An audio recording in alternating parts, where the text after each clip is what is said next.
Andrea Pirlo didn't run much. He was lazy, hated running, and even mentioned that warming up was a waste of energy. But despite his low effort, he became one of the best midfielders the world has ever seen. With no speed, strength, or physical dominance, he left many opponents chasing his shadow. But how did he do it? And what can we learn from the man who made football look so easy? Our story begins in Flero, Italy. The year is 1995. A young 16-year-old boy by the name of Andrea Pirlo is about to step onto the pitch for the Serie A side Brescia. Brescia is Pirlo's local boyhood club, and he can't wait to show the big boys of the Italian top division what he's made of. He has every reason to be excited. On the training ground, Pirlo could slice through the other kids' defence with ease and find marvellous little passes to create space for the rest of the team. But the game played at the top division senior football is a whole other world compared to youth sides. Pirlo had grown up focusing on the art of the game rather than the rough and tumble parts. His coaches criticised him for being lazy, not wanting to put in the effort to run or track back like he was supposed to. "Stop watching the game and play it," they'd say to him. "He needs to toughen up," the media and fans would say about Pirlo. "You can't be a midfielder in the modern game if you don't have the physicality to back it up." Fast forward a couple of years, it took a season playing for the youth side, but eventually Pirlo did earn his spot in the first team for Brescia for the 1996 to 1997 in Serie B. Once again, the young Pirlo put in some decent performances, but with only 2 goals across 17 appearances and 0 assists as an attacking midfielder by the end of the season, he left a lot to be desired. Brescia was happy, however, as the club had worked its way back into the Serie A for the 1997 to 1998 season. This time around, things went a little bit easier. He added experience, and age led to him racking up some good game time, scoring 4 goals and netting 5 assists across 29 Serie A games. One of the biggest clubs in the entirety of Italian football, Inter Milan, knocked on his door. They'd been watching the young midfielder throughout the season and believed he showed serious promise. In the summer of 1998, Pirlo joined Inter, ready to make a name for himself. Let's just say things didn't go well. Pirlo's debut season at Inter, 1998 to 1999, saw him face the same hurdles he had faced his whole career. He couldn't keep up with the pace and was constantly pushed off the ball. He ended the season with no goals, but had at least racked up 5 assists across all competitions. Inter sent Pirlo out on loan to cut his teeth with Regina for the 1999 to 2000 season. There, the midfielder did quite well. He scored 6 goals and netted 3 assists across 28 league games, showing glimpses of the player he could one day become. But it wasn't enough for Inter. When the midway point of the season rolled around, he was sent back out on loan to his former club Brescia. By this point, Pirlo's career had literally gone round in one big circle. Let's take a moment to break down exactly what's gone wrong up until this point. The reality is that no amount of hard work or experience could have transformed Pirlo into the player his coaches wanted him to become. You can feed a spaniel all the meat in the world, tie a big collar around its neck and train it all you want, but at the end of the day, it will never be a Rottweiler. Pirlo's true strengths as a player lay in his ability to analyse the game and find perfect long balls to his teammates. He wasn't an attacking midfielder with blinding pace, but could dictate the tempo of the game from the back, like a general ordering his troops from the back line. It took a good few years for anyone to make this realisation, but eventually someone did. Carlo Mazzoni, his new manager. Mazzoni already had a super talent as an attacking midfielder in Roberto Baggio, Pirlo's childhood hero, so the youngster seemed like surplus to requirement. Rather than stick him on the bench, the manager made a decision that would change the boy's life forever. He played Pirlo as a deep-lying playmaker, giving him far more control over the game. Pirlo's new role not only gave him far more avenues to express his creativity, it also lifted the weight off his weaknesses, no longer being asked to compete physically as much with the opposing team. Redefining this young player's role, finding a spot for him that wasn't the standard for Italian football, was a huge gamble for Mazzoni. Normally it wouldn't work, but Brescia had Baggio. Baggio's already occupied the attacking midfielder role, which opened up the space for Pirlo's new position. The youngster would be in a position far better suited to his style of play. The improvements were obvious from day one.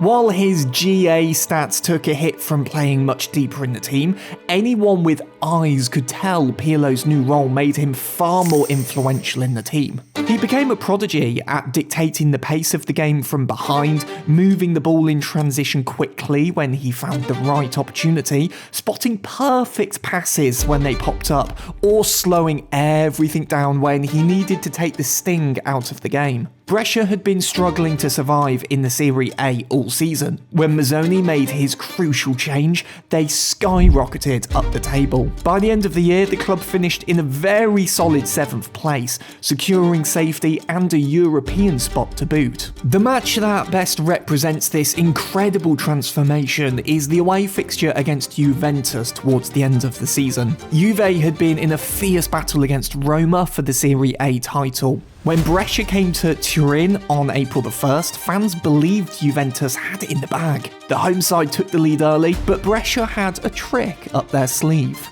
At the 40th minute, Pirlo picked up the ball deep in his half, knocked it to the halfway line, then delivered a sublime long ball right to Baggio's feet. Baggio, the magician that he was, caught it perfectly with a beautiful first touch and put it past the keeper, who was sprawled out on the deck.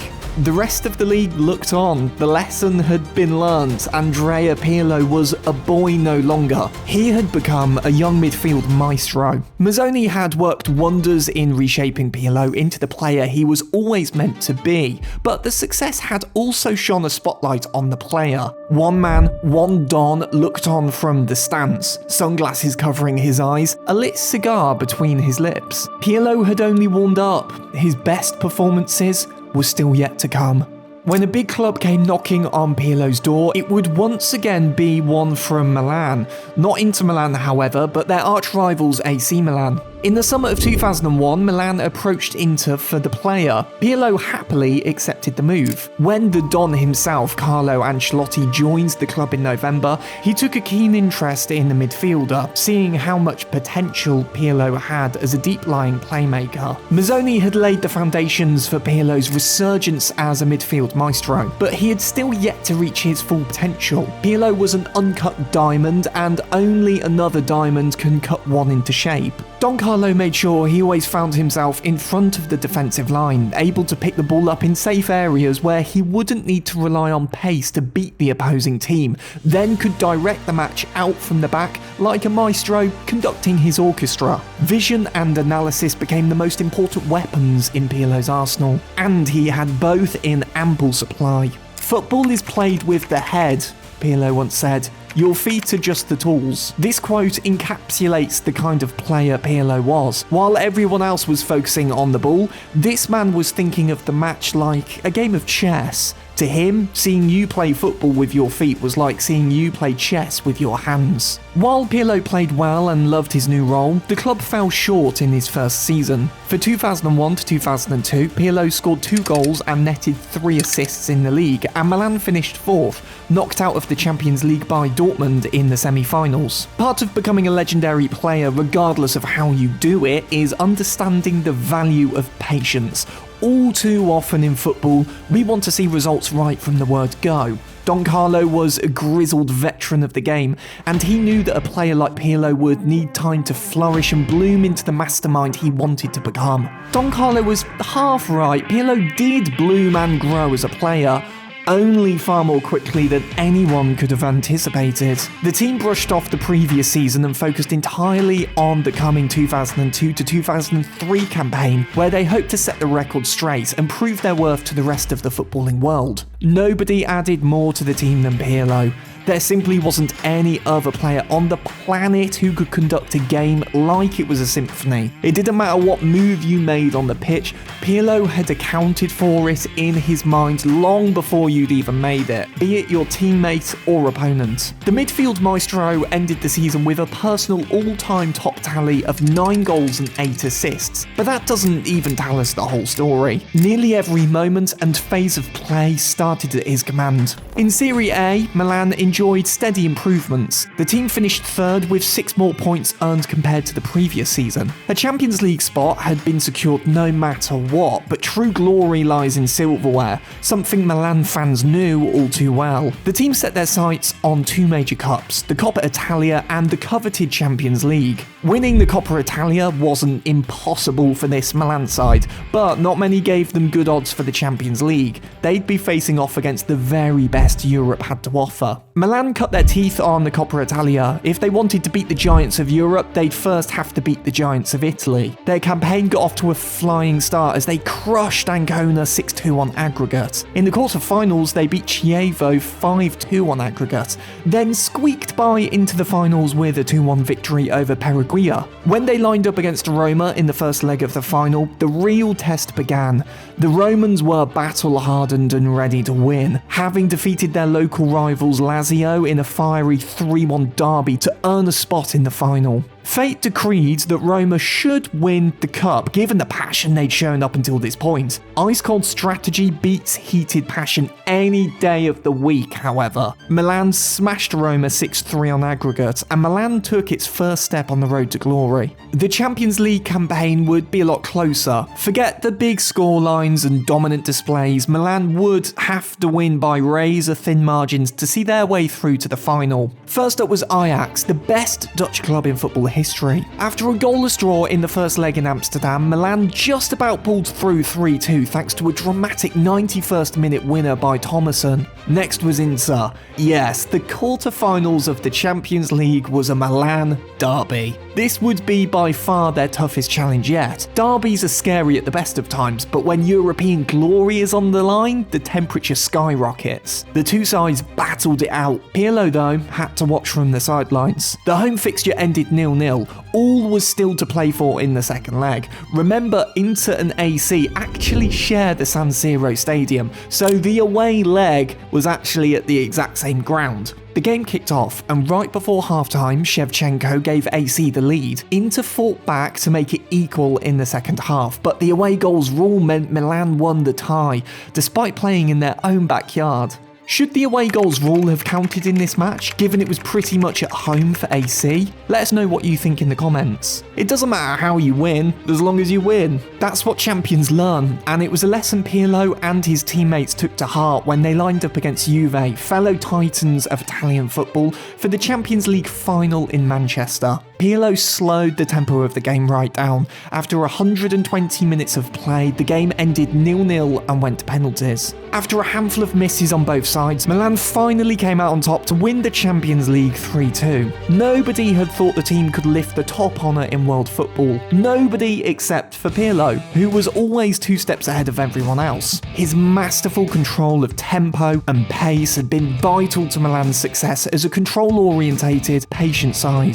Pirlo was more than a Regina at this point. His unparalleled mind had transformed the role into something new entirely. Mazzoni and Ancelotti had made the man into a football genius, and with his newfound confidence, he'd push himself to reach new heights. But there were some heartbreaks along the way, ones that threatened to undo all the work Pirlo had done so far. When he'd first started his career, football fans had called Pirlo lazy. Now they called him the metronome for his ability to keep the entire team ticking. He was the heartbeat, brains, lungs and eyes of this brilliant Milan side. Pirlo felt like the perfect midfielder to have in any team, and he was a shoo-in for one of the best players in the world. Pep Guardiola once said, "Pirlo doesn't play football, he plays another game entirely." His brilliance on the ball led to Milan finally winning the Serie A title for the 2003 to 2004 season, the year after their stunning Champions League victory. Now victorious across all competitions, Pirlo felt invincible. When the 2004 to 2005 season rolled around, his team were considered hot favourites to win the Champions League once again. For good reason too. Not only did they dispatch the mighty Man United with a clean 2-0 win on aggregate thanks to two very professional 1-0 leg wins home and away, but they also obliterated their arch-rivals Inter 5-0 in the quarter-finals. No away goals were all needed for this derby, that's for sure. It was needed for the semi-finals, however, as Milan just scraped by in a 3-3 aggregate score against PSV to secure a spot in the final. Once again, champions know what winning is and what matters most. Pirlo had been putting in masterclass after masterclass in the tournament, beating opponents at a game they didn't even know they were playing. Their opponents in the final? Liverpool, the most successful English club in European competitions. The team travelled to Istanbul and faced off against Steven Gerrard's Reds. The first half went exactly according to Pirlo's plan, better even. Maldini, Italy's legendary defender, gave Milan the lead in the very first minute. 2 goals by Crespo meant Milan had a 3-0 advantage over the Reds going into half-time. Pirlo had played an absolute blinder in those 45 minutes. Milan pretty much had 2 hands on the trophy already. Then it happened. The infamous second half, one that would be seared in the memory of all Milan fans until the end of their days took place. Liverpool hit back hard and fast, leaving Milan and even Pirlo in the dust. Boom, boom, boom. 3 goals by Gerrard, Smicer and Alonso in just 6 minutes. It was unbelievable. Pirlo managed to recover from the shock and take the sting out of the game to keep things level going into extra time, but Milan's morale had been shaken big time. When the 120 minutes were up, the game went to penalties. Pirlo, known for being an ice-cold strategist, fluffed his lines and missed, as did Serginho and Shevchenko. Liverpool snatched victory from the jaws of defeat in what would forever be known to their fans as that night in Istanbul. For Pirlo, it was a night he would have done anything to forget. He admitted later that he almost threw in the towel and quit football right there and then. Where were you when that night in Istanbul happened? Do you remember it? The Milan team didn't. The 2005 to 2006 season was a bit of a disappointment as a result, with the team finishing second in Serie A and failing to win any other trophy. Pirlo needed a rest. Luckily, fate had other plans for the midfield maestro. Germany hosted the 2006 World Cup, and Pirlo was called up to captain his country in the tournament. It made perfect sense. As the player best suited to controlling the pace of the game, he was in the right spot to command the troops on their path to victory. This was Pirlo's chance to recover his confidence from the blow felt in Istanbul. As a captain, players expected him to be far more vocal and domineering than his usual quiet, introverted self. But once again, Pirlo reinvented his role. He led the team through example, showing his teammates what a true leader looked like by keeping his composure at all times. When things got nervy, the Italians could look to their captain and see his ice-cold demeanour, knowing he was always in control. In the knockout rounds, Italy beat Australia and Ukraine 1-0 and 3-0 respectively. The semi-finals were a true test. France faced Portugal while Italy lined up against Germany. After a grueling 90 minutes without a goal, the two sides went into extra time. Fans thought they were in for a penalty shootout, but 2 unexpected goals right after one another in the dying minutes of the game gave Italy the win. They were in the final. The 2006 World Cup final was a battle in more ways than one. Pirlo was the master general keeping his soldiers in line, but the French proved themselves to be warriors to the very end. Pirlo stood against one of the only midfielders on the planet who could rival him in terms of sheer genius and quality, Zinedine Zidane. It was him who gave France an early lead in the 7th minute, shaking Italy to their core. Calm down, Pirlo said. Let's regroup. Only 12 minutes later, Italy struck back, making it 1-1. The 90 minutes of normal time were up and the game went to extra time. Both sides were exhausted from the absolute war they'd just been through, and tensions were higher than ever. That's when the moment that stunned the world happened. Zinedine Zidane, Pirlo's rival as a midfield genius, suddenly lost his cool and headbutted Materazzi. Zidane saw red, both literally and figuratively, and the game went to penalties. Without Zidane's composure, France were rattled. Italy still had their general, however, who gave them the confidence they needed to stay composed. Leading by example once again, Pirlo took the first penalty and smashed it into the back of the net. His teammates followed suit, and after 5 perfect pens, they'd won the tournament. Pirlo was awarded the Man of the Match award for his stellar leadership on the pitch. When asked about his incredible win for his country, Pirlo simply said, "I don't feel the pressure. I spent the afternoon sleeping and playing PlayStation. In the evening, I went out and won the World Cup." The man simply didn't flinch. Winning the World Cup made Pirlo into a football machine, not in terms of physicality, but in terms of raw intelligence and composure.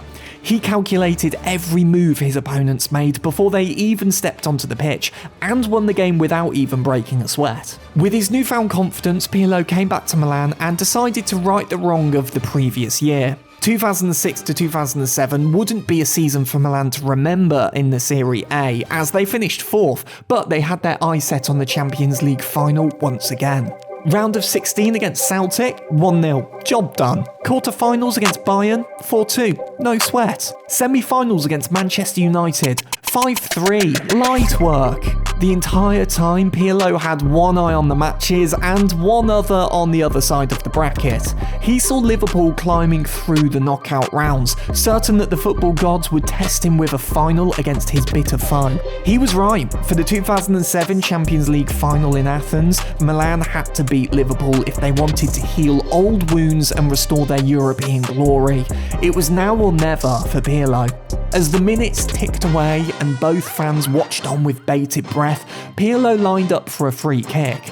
Some call it luck, but honestly, this bit was probably intentional, given how much of a mastermind he was. Pirlo struck the ball very low at his teammate Inzaghi. It took a deflection and went flying into the Liverpool goal. 1-0 Milan. Pirlo kept his cool. Milan learnt from their mistakes and kept Liverpool away from goal in the second half. Inzaghi even scored another to make it 2-0 in the 82nd minute. The Reds did fight back and make it 2-1 in the dying embers of the game, but Pirlo kept everything ticking. The final whistle blew. Milan were victorious. They say revenge is best served cold, and Pirlo is nothing if not cold. Istanbul had been avenged with a professional, tidy win in true Pirlo fashion. He lifted the trophy for the club with a smile on his face. The years that followed were definitely the dark times of Pirlo's illustrious career. Milan's squad got old and fell off hard. From 2007 to 2010, the team failed to win a single trophy and certainly didn't impress in the cups. In fact, in the season right after the Champions League win, they finished 5th, missing out on Champions League football altogether. Injuries held Pirlo back, and by the 2011 to 2012 season, everyone at the club knew it would be the Stars' last dance. So the midfield maestro picked up his baton and gave one final masterpiece of a performance for the fans. Though Pirlo featured far less often than in previous seasons, his influence on the side could be felt at every level. He showed true leadership and helped Milan take home the Serie A title, a clear 6 points ahead of Inter. And then, that was it.